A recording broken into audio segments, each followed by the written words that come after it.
Baadhi ya wanaume wa kata ya Mwandeti wilayani ya Rumeru mkoani Arusha wamekiri kuwapiga wake zao, kuwanyanyasa na kutowashirikisha katika masuala mbalimbali ya maendeleo ya kifamilia. Na kupiga pia ulikuwa unampiga?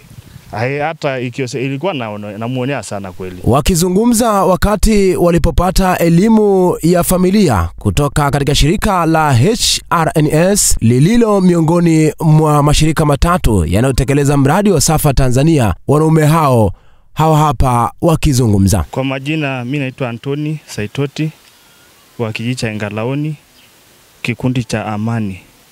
Nilikuwa naishi sana kibabe mimi.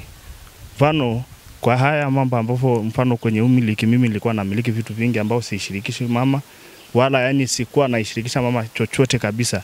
Na kuna majukumu ambayo nilikuwa nambebesha sana, lakini leo, kuanzia leo mimi nadhani kwamba nitaenda kubadilika kwa sababu nimejifunza mengi. Na kupiga pia ulikuwa unampiga? Hata ilikuwa namuonea sana kweli. Lakini leo nimejifunza kwamba kumbe maisha ni upendo na kushirikiana. Wanaume ndio wanaomiliki mali sana, na ndio maana maendeleo yanakuwa chini. Kwa sababu pasipo ushirikishwaji maendeleo yanakuwa adimu. Yanakuwa adimu kwa sababu saa nyingine wanaume tunakuwa na kivua, tunatumia mamlaka vibaya za kutumia rasilimali zile, kama tunavyosema si miliki zote ni za kwetu. Jina mimi ni Naftal Matayo Molel, ni mwenyekiti wa kikundi kinachoitwa Amani Olmukuna kilichopo katika kijiji cha Engalaoni hapa kata ya Mwandeti.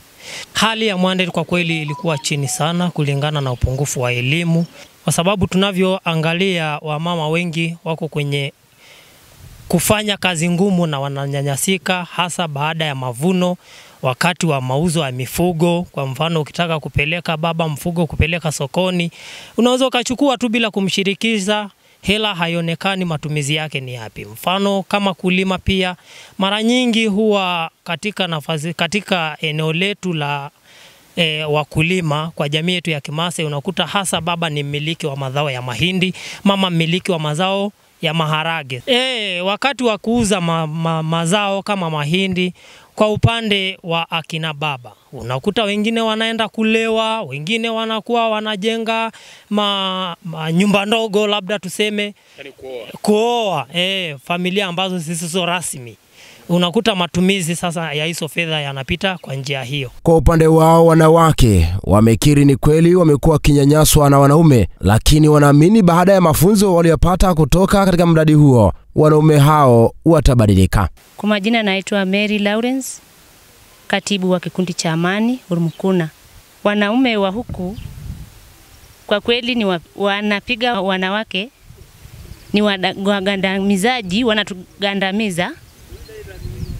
Na tukisema ukimwambia tufanye hiki na hiki, kushirikisha hataki kushirikishwa, lazima aende na kichwa chake, hataki ushirikiano. Mahindi ni ya kina baba.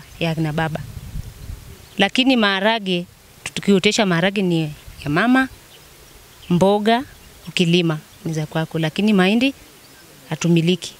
Kwa majina mimi naitwa Rose Naftal. Pesa kidogo naiweka maana najua mzee atanipa ya kwake.